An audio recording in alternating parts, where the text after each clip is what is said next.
Shalom. First and foremost, I want to give all praises to Yahweh Ba'ashem Yahushai, Ba'ashem Okakadash Barakatah. Double honors to the apostles, the elders of GMS who rule well. Peace and salutation to the elect, pushing the truth and sincerity. Peace be unto you. This is talking about the battle between the flesh and the spirit that we all go through. This is Galatians chapter 5, verse 17. Matter of fact, let me start up a little bit, actually. Galatians 5 and 15. But if ye bite and devour one another, take heed that ye be not consumed one of another. This I say then, walk in the spirit, and ye shall not fulfill the lust of the flesh. What does it mean to walk in the spirit? Okay, the spirit is not sinful. It's this flesh that is sinful.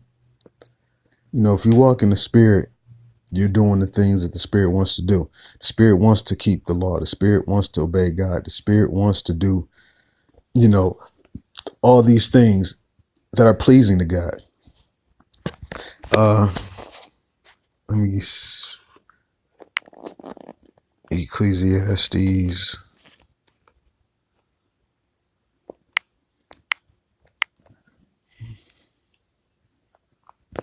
Ecclesiastes verses 12, verse 13. Let us hear the conclusion of the whole matter. Fear God and keep his commandments, for this is the whole duty of man. So this is the whole duty of man.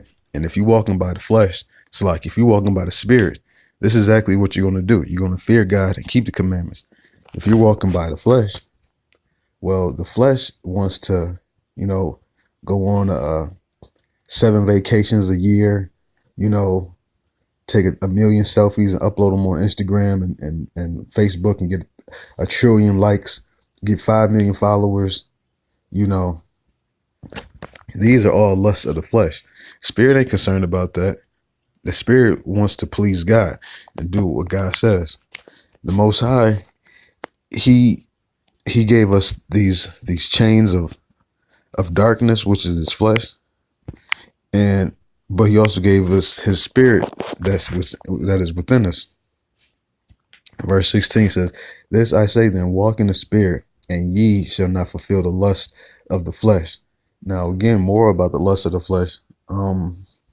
Wanting to play video games, wanting to watch sports, play sports.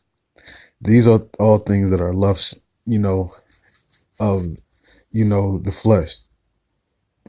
The spirit wants to, please God.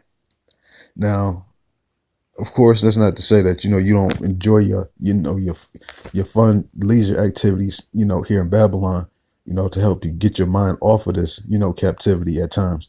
But, there's a balance in things. And ultimately, the spirit wants to, please God. It's the fact that you are in this fleshly body is that you want to do that. If is since we had basically this fleshly body, this fleshly body, if you poke it, it hurts. Ow. It doesn't want to be hurt. It needs food, it needs nourishment, and if you don't have food, let's say you don't have food, your body will get weak. Literally your flesh, it'll start breaking down, eating itself. So in order to please the flesh, you might have to go rob somebody just to get your own meal. Now that's what the flesh wants, because the flesh is crying out. It's hurting. The flesh is weak. Now the spirit doesn't want to do it. Deep down, you don't want to go and rob somebody, because the spirit doesn't necessarily need, nourishment. The spirit, when his body died, his spirit still going to exist. So the spirit isn't dependent on all these, these physical things in this earth. It's this flesh that's dependent. And because this flesh is so dependent, it's weak and it's prone to go off. When you're in the spirit, like for instance, let's see if I can find it.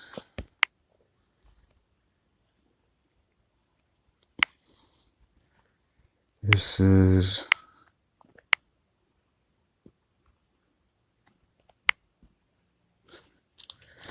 Shalakia. Give me one moment.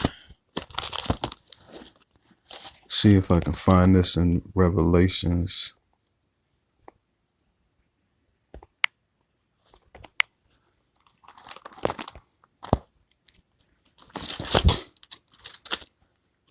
This is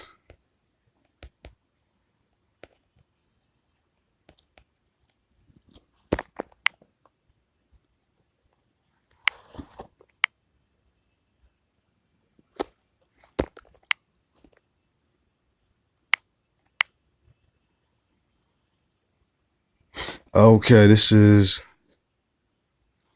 Revelation chapter 7, verse 11. And all the angels stood round about the throne and about the elders and the four beasts, and fell before the throne of their faces and worshiped God,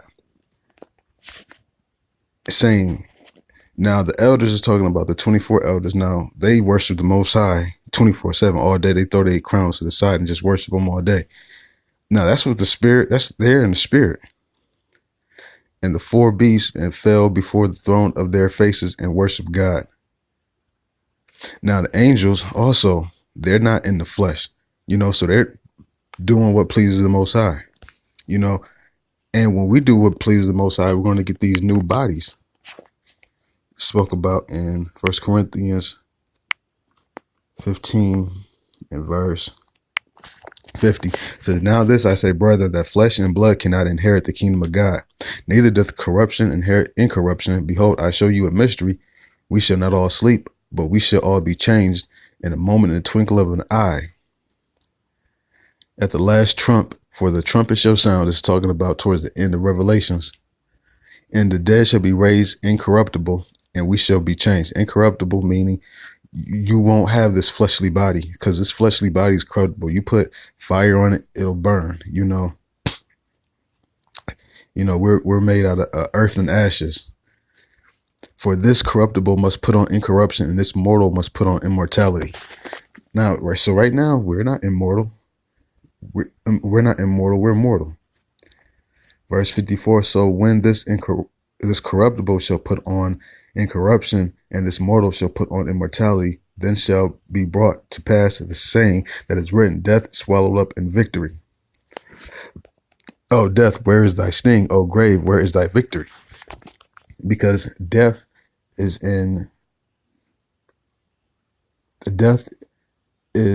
comes about, from Adam, when he brought sin into the world.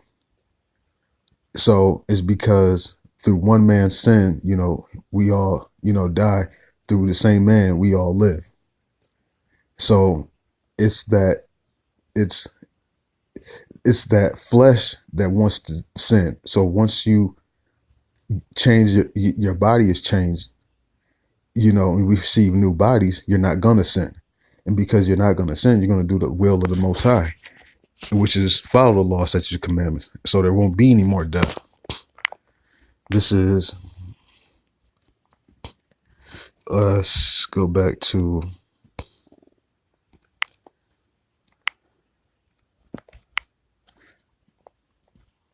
this is verse 17. For the flesh lusteth after the spirit, and the spirit against the flesh, and these are contrary the one to another, so that ye cannot do the things that ye would. So you got the flesh, you got the spirit. They both, it's almost like in the cartoon, you see the angel and the devil on each shoulder telling them, oh yeah, go do this. And the other angel say, no, don't do this. This is basically just how it is. The flesh wants to do all these, carnal things, smoke weed, play video games all day,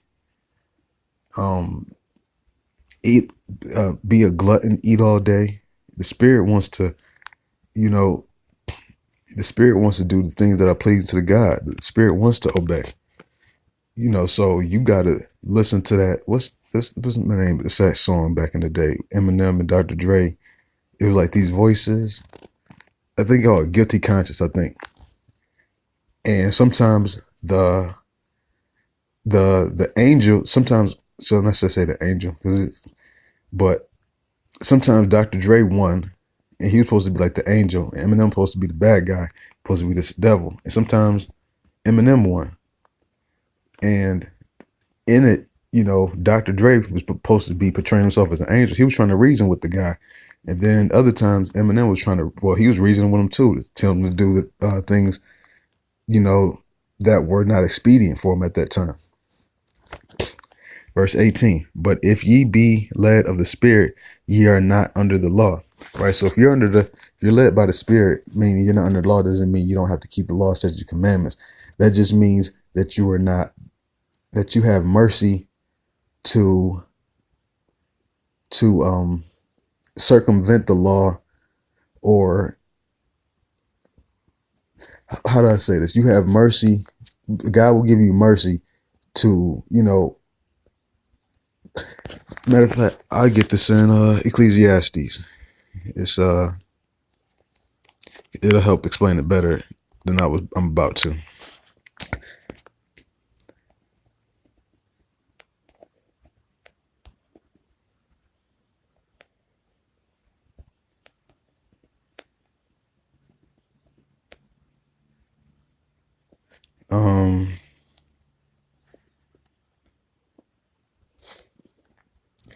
Slacky, I think it's actually 9.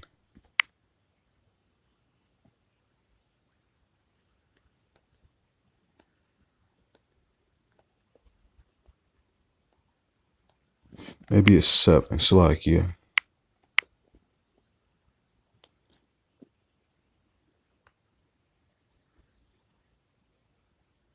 Okay, this is Ecclesiastes 7:16.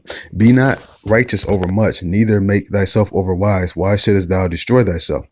Be not over much wicked, neither be thou foolish. Why shouldest thou die before thy time?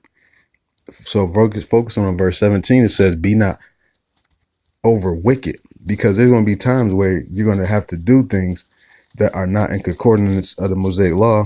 But if it's the right thing to do, then you receive mercy. For example, when Yahushua, you know, ate and they was like, oh, why you eating on the Sabbath day? Why you heal on the Sabbath day? You know, if you're led by the Spirit, you know, you're not bound by that specific law because you're doing the right thing.